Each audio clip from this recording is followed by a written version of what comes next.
how standards are set. There are two types of standards. Number one are ideal standards and number two are practical standards. Ideal standards are the standards which focused on 100% efficiency.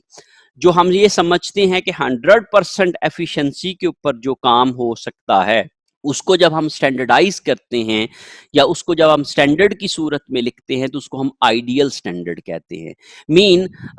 जैसे हम अगर production standard की बात करते हैं तो हम ये कहते हैं कि एक प्रोडक्ट को बनाने के लिए 2 घंटे लगते हैं, लेकिन वो 2 घंटे की जो कैलकुलेशन है वो हमने ये चीज मद्देनजर रखी है कि कोई एम्प्लॉय छुट्टी नहीं करेगा, कोई एम्प्लॉय बीमार नहीं पड़ेगा, कोई बिजली का ब्रेकडाउन नहीं होगा, कोई मशीन जो है वो खराब नहीं होगी, कोई भी इलेक्ट्रिसिटी नहीं जाएगी, कोई भी किसी किस्म की प्रॉब्लम नहीं होगी।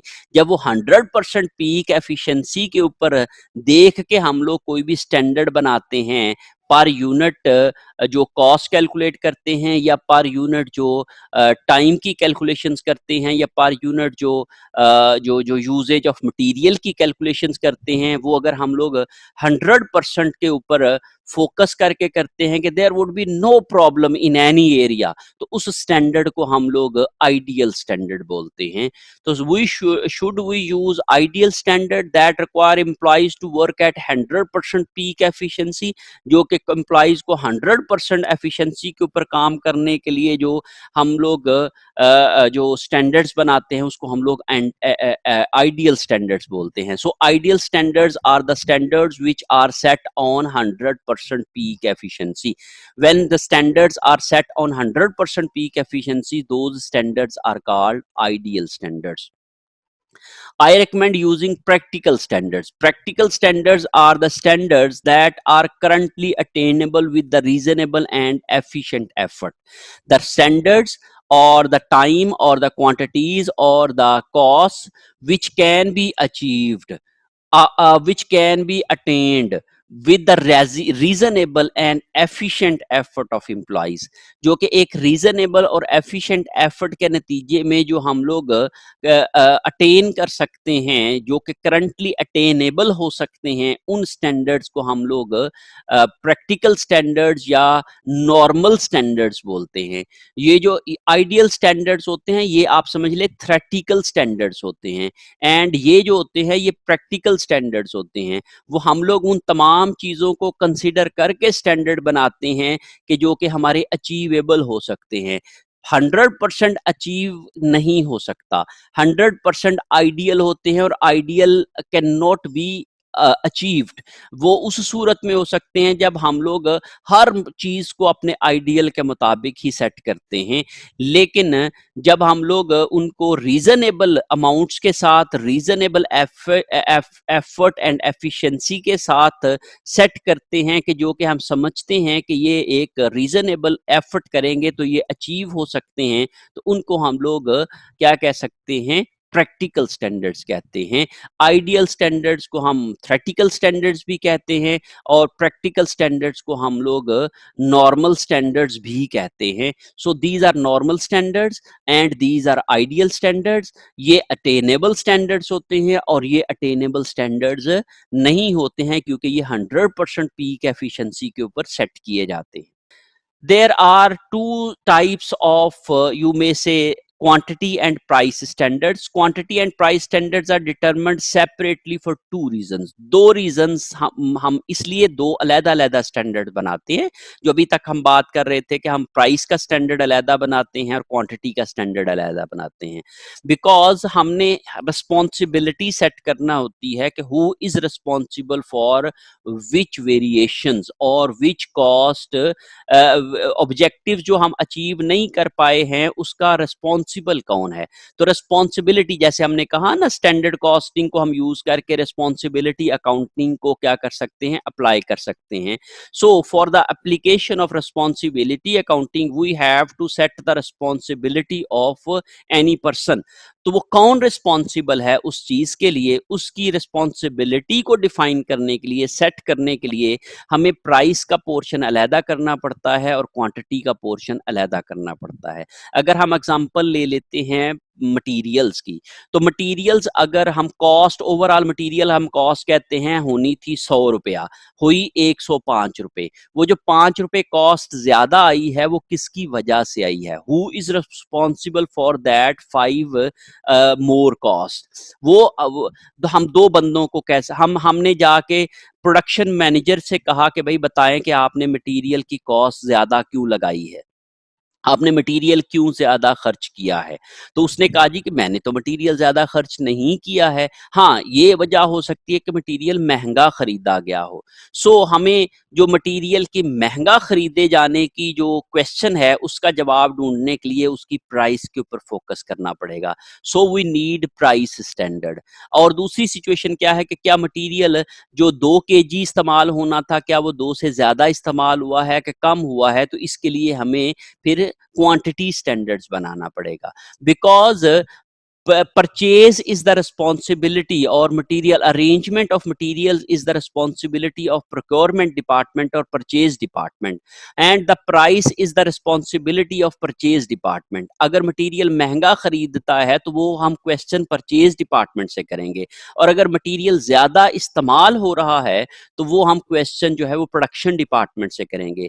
प्राइस के मतलब हम प्रोडक्शन डिपार्टमेंट से नहीं पूछ सकते, और जो यूजेज के मतलब हम परचेज डिपार्टमेंट से नहीं पूछ सकते। तो इसलिए परचेज डिपार्टमेंट से पूछने के लिए हमें प्राइस स्टैंडर्ड चाहिए, और प्रोडक्शन डिपार्टमेंट से पूछने के लिए हमें जो है वो क्वांटिटी स्टैंडर्ड चाहिए। तो that's is the basically reason for distributing the standards among price standards and quantity standards, so that we can apply responsibility accounting, and we can set the responsibility of any person who is responsible for that unfavourable और favourable variances. अगर कोई favourable variances है तो credit किसको जाना चाहिए, उसको set करने के लिए हमें प्राइस और क्वांटिटी को अलहदा करना पड़ेगा। और अगर कोई अनफेवरेबल वेरिएंस है तो किसकी जिम्मेदारी बनती है, इसको हमें चेक करने के लिए हमें दोनों वेरिएंसेस को या दोनों स्टैंडर्ड्स को हमें अलहदा अलहदा से कैलकुलेट करना पड़ेगा। So these are the basically reasons for setting quantity and price standards separately. हमें इनको अलहदा अलहदा से कैलकुलेट करना और सेट करना जो है वो इसीलिए जरूरी है कि हमें उनकी रिस्पॉन्सिबिलिटी सेट करना होती है कि who is responsible for what amounts. Okay, standard price per unit, final delivered cost of material net of discount. Standard price क्या हो सकती है कि वो फाइनल प्राइस जो कि एक मटेरियल को डिलीवर करते हुए आप इस्तेमाल करते हैं और उसमें से डिस्काउंट्स को हम माइनस कर देते हैं। तो so standard price per unit is the purchase price plus any you must say delivery charges plus any carriage or any taxes less of discounts, जो भी उसमें से डिस्काउंट है उसको हम माइनस कर देते हैं। तो एक प्राइस जो पर यूनिट ऑफ मटेरियल्स खरीदने के लिए हम पे कर रहे हैं उसको हम लोग स्टैंडर्ड प्राइस बोलते हैं। वो एक्चुअल प्राइस डिफरेंट हो सकती है, लेकिन हम अपने एक्सपीरियंस की बेस के ऊपर, पास्ट रिकॉर्ड के मुताबिक या अपनी ऑब्जर्वेशन के मुताबिक या इंजीनियरिंग के मुताबिक हम लोग क्या करते हैं कि एक प्राइस को मार्केट से सर्वे के मुताबिक हम एक प्राइस जो है वो सेट करते हैं, और उस प्राइस में से हम लोग उसकी जो डिलीवरी कॉस्ट है वो ऐड करते हैं, और उसमें से जो डिस्काउंट्स हो सकते हैं उसको माइनस करते हैं। तो वो हमारी एक मटेरियल की पर यूनिट प्राइस बनती है। जैसे हम लोगों ने मटेरियल खरीदा केजीज में, तो हम लोगों ने कहा जी पर केजी वो हमें 10 रुपए का आएगा, उसके ऊपर 1 रुपया हम डिलीवरी चार्जेस पे करेंगे तो वो 11 रुपए का बन जाएगा, प्लस इसके ऊपर हम लोग जो है वो 1 रुपया टैक्स पे करेंगे तो वो 12 रुपए का हो जाएगा, और हमें जो है वो कम से कम जो है वो 1 रुपया डिस्काउंट मिल सकता है, तो वो हम लोग उसमें से माइनस करके तो हम लोग क्या कहेंगे कि 11 रुपए पर यूनिट हमें वो मटेरियल मिला है। तो that is our standard price per unit. Standard quantity per unit of a material summarized in bill of materials. जब हम लोग स्टैंडर्ड कॉस्ट कार्ड बनाते हैं या समरी बनाते हैं बिल ऑफ मटेरियल्स के अंदर कि एक प्रोडक्ट को बनाने के लिए कौन कौन से मटेरियल्स लगेंगे और कितनी कितनी क्वांटिटी में लगेंगे, इनकी हम एक समरी बनाते हैं, और उस समरी को हम लोग बिल ऑफ मटेरियल्स कहते हैं। और बिल ऑफ मटेरियल्स के अंदर हम लिखते हैं कि एक प्रोडक्ट को, एक लॉट को, एक चीज को बनाने के लिए हम लोग कौन कौन से मटेरियल्स इस्तेमाल करेंगे और उन उनकी क्वांटिटीज कितनी कितनी होंगी, ये तमाम चीजें उसके अंदर सेट किए जाते हैं। तो बिल्स ऑफ मटेरियल से हमें क्वांटिटी स्टैंडर्ड्स मिल सकते हैं, और जो हमारी प्राइस हो सकती है मार्केट के अंदर, या जो हम लोगों ने सर्वे से यूज की हुई होती है, वो हमारी जो है वो प्राइस स्टैंडर्ड बन सकती है फॉर मटेरियल्स। लेबर आर के लिए जो स्टैंडर्ड्स हैं, often a single rate is use that reflects the mix of wages earned. जो भी वेजेस होते हैं वो के मिक्स होते हैं, हर एक बंदे का रेट डिफरेंट हो सकता है, हर एक एम्प्लॉय का रेट डिफरेंट हो सकता है on the based of its skills. जो भी स्किल्स की बेसिस के ऊपर उसका रेट डिफरेंट हो सकता है। लेकिन जब हम लोग स्टैंडर्ड कॉस्टिंग को अप्लाई करते हैं, और हमने इसकी एक पोटेंशियल प्रॉब्लम भी देखी थी कि हम लोग सब्जेक्टिव यूज करते हैं। ये नहीं हो सकता कि हर एम्प्लॉय एक जैसा हो और हर एक जैसे ही स्किल के साथ हो। लेकिन हम लोग जब अजम्पशन लेते हैं, तो एक अजम्पशन ये लेते हैं कि हर एम्प्लॉय एक जैसा है, और उसको हम सेम रेट वेज रेट जो है वो अप्लाई करते हैं। तो वो हम मिक्स ऑफ वेजेस जो हैं उनकी बेसिस के ऊपर हम एक एवरेज रेट कैलकुलेट कर सकते हैं, और वही जो एवरेज रेट पर आर होता है उसको हम लोग स्टैंडर्ड रेट पर आर कह देते हैं। वो जो एवरेज रेट पर आर है, जो कि हम लोगों ने अपने पास्ट एक्सपीरियंस की बेसिस के ऊपर, मार्केट सर्वे की बेसिस के ऊपर, या फिर एक जो सिमिलर कंपनी के डाटा की बेसिस के ऊपर हम लोगों ने सेट किया हुआ होता है कि हम एक आर अगर कोई भी मजदूर या आदमी काम करेगा तो उसको हम क्या पे करेंगे, that is are standard rate पर R. And standard hours per unit, कि एक प्रोडक्ट को बनाने के लिए कितना टाइम यूज हो रहा है, उसको हम लोग स्टैंडर्ड जो है वो आर कहेंगे। Use time and motion studies for each labour operation. हम लेबर ऑपरेशन के लिए टाइम एंड मोशन स्टडीज को यूज करते हैं, और ऑब्जर्वेशन की बेसिस के ऊपर हम लोग एक सेट कर सकते हैं कि भाई हमारा जो है वो पर यूनिट कितना टाइम कंज्यूम होगा, एक चेयर को बनाने के लिए कितना टाइम लगेगा। तो हम लोग एक चेयर को बना के और टाइम एंड मोशन को स्टडी करके देखते हैं कि भाई हमारा जो है वो किन किन एक्टिविटीज के ऊपर ऑपरेशन के अंदर कितना कितना टाइम लग रहा है, और उनको हम लोग कैलकुलेट कर लेते हैं। तो उसके मुताबिक जो है वो हम लोग उसकी कैलकुलेशन कर लेते हैं। तो जैसे हम लोगों ने पिछले में परफॉर्मेंस एवेल्युएशन में थ्रूपुट टाइम और साइकिल टाइम निकाला था, तो वो भी basically time and motion studies की बेसिस के ऊपर फिगर्स आई थी। इसी तरीके से हम लोग यहाँ पे भी फिगर्स कैलकुलेट कर लेते हैं, और हम ये कहते हैं जी कि ऑन एवरेज या ऑन स्टैंडर्ड इतना टाइम जो है वो एक यूनिट को बनाने में लग सकता है, जिसको हम लोग स्टैंडर्ड आर पर यूनिट बोलते हैं। और जब हम लोग वेरिएबल मैन्युफैक्चरिंग ओवरहेड्स के लिए स्टैंडर्ड्स की बात करते हैं, तो नॉर्मल वेरिएबल ओवरहेड जो है वो एलोकेटेड होते हैं on the basis of labour hours. तो इसीलिए इसका भी जो क्वांटिटी स्टैंडर्ड होता है वो लेबर आवर्स ही बनते हैं। The quantity is activity in the allocation base for pre determined overheads. Pre determined overhead calculate करने के लिए जो हम लोग बेस एक्टिविटी यूज करते हैं उनका हम लोग स्टैंडर्ड बनाते हैं।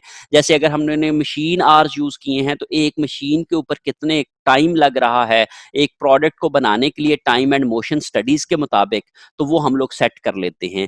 या हम लोग अगर एक प्रोडक्ट को बनाने के लिए फैक्ट्री के अंदर कितने लेबर आवर्स लग रहे हैं, उनकी हम लोग टाइम एंड मोशन स्टडीज के मुताबिक कैलकुलेशन कर लेते हैं। तो हम लोग कहते हैं कि वो हमारा क्वांटिटी स्टैंडर्ड बन जाता है। और प्राइस स्टैंडर्ड क्या है? The rate is the variable portion of the predetermined overhead rate. जब हम लोग प्री डिटर्मिन्ड ओवरहेड रेट निकालते हैं, that is calculated on the basis of past information और the estimates for the future. Total FOH को जब हम लोग डिवाइड करते हैं टोटल एक्टिविटी के साथ, तो हमारा प्री डिटर्मिन्ड ओवरहेड रेट बन जाता है। तो वो हम लोग जो है वो कैलकुलेट कर लेते हैं on our past data, on our similar company data, और आर ऑन आर ऑब्जर्वेशंस और certain time and motion studies. उसके मुताबिक हम लोग जो है वो उस चीज को कैलकुलेट कर लेते हैं कि एक प्रोडक्ट के ऊपर या एक ड्यूरेशन में, एक महीने में, एक साल में हमारे पास कितने फैक्ट्री के खर्चे आ रहे हैं, और उनमें से वेरिएबल पोर्शन क्या है उसको हम लोग जो है वो एक्सट्रैक्ट कर लेते हैं। तो उसको हम लोग वेरिएबल मैन्युफैक्चरिंग ओवरहेड का प्राइस स्टैंडर्ड बोलेंगे। इसी तरीके से ये हमारे पास एक स्टैंडर्ड कॉस्ट कार्ड बन जाता है जब हम उन तमाम स्टैंडर्ड्स को इकट्ठा कर लेते हैं। Standard cost card shows the standard quantity or hours and standard price or rate of the input required to produce unit of a specific product. एक specific product क्या एक यूनिट बनाने के लिए कितनी क्वांटिटीज लग रही हैं और उन क्वांटिटीज की प्राइसेस रेट्स क्या हैं, वो हम लोग एक समरी की सूरत में एक डॉक्यूमेंट के अंदर लिख लेते हैं। इसको हम लोग स्टैंडर्ड कॉस्ट कार्ड बोलते हैं। इनपुट्स हैं direct material, direct labour, variable manufacturing overhead और स्टैंडर्ड क्वांटिटी ऑफ आर्स हैं कि हमने ये कहा कि इनके ऊपर 3 पाउंड्स पर यूनिट मटेरियल लगेगा, इनके ऊपर 0.5 पर आर मटेरियल पर आर जो है वो टाइम लगेगा, और वेरिएबल ओवरहेड भी चूंकि आर्ली बेसिस के ऊपर है तो हमने कहा कि इनके ऊपर भी 0.5 आवर्स लगेगा। तो ये क्वांटिटी स्टैंडर्ड्स कहलाएंगे। इसी तरीके से हमने कहा कि एक डायरेक्ट मटेरियल पर पाउंड कितने का आएगा, तो हमने कहा 4 पर पाउंड आएगा, ये उसका रेट है, तो ये उसकी प्राइस स्टैंडर्ड कहलाएगा। हमने कहा जी डायरेक्ट लेबर कितनी होगी, हमने कहा जी 22 पर आवर हमें डायरेक्ट लेबर पे करना पड़ेगी। That is the average labour rate which is considered bye averaging that skilled, unskilled and every type of labour जो कि हम लोग उसमें इस्तेमाल कर रहे हैं प्रोडक्शन के अंदर। और फिर वेरिएबल मैन्युफैक्चरिंग ओवरहेड जो है ये अप्लाइड एफओएच होते हैं और उसका जो वेरिएबल पोर्शन होता है उसको हम लोग यहाँ पे ले लेते हैं। तो so these are the rate standards. जब इन दोनों को हम मल्टीप्लाई करते हैं तो हम ये कहते हैं कि this is are standard cost. एक प्रोडक्ट बनाने के लिए हम कहते हैं जी $12 का मटेरियल खर्च होगा। एंड $12 मटेरियल कैसे कैलकुलेट हुआ है, हमने कहा जी इसके ऊपर एक्सपेक्टेड ये है कि 3 पाउंड मटेरियल यूज होगा और 1 पाउंड जो है वो 4 पर पाउंड $4 का आएगा। इस तरीके से एक यूनिट के ऊपर $12 का मटेरियल लगेगा, $11 की लेबर लगेगी और $3 के वेरिएबल ओवरहेड्स लगेंगे। तो ये हमारे पास टोटल पर यूनिट कॉस्ट जो है वो हमारे पास आ जाएगी 26 per unit. This is the basically per unit cost, input cost, जो कि हम लोग एक यूनिट को बनाने के लिए हम इस्तेमाल कर सकते हैं। इस लिहाज से हम लोग ये इंफॉर्मेशन जो है जो कि हम लोगों ने एक जगह पे एक टेबल के अंदर समराइज करके लिख दी है, इसको हम लोग स्टैंडर्ड कॉस्ट कार्ड बोलते हैं। और ये standard cost card normally questions करने के लिए आपको अवेलेबल होती है।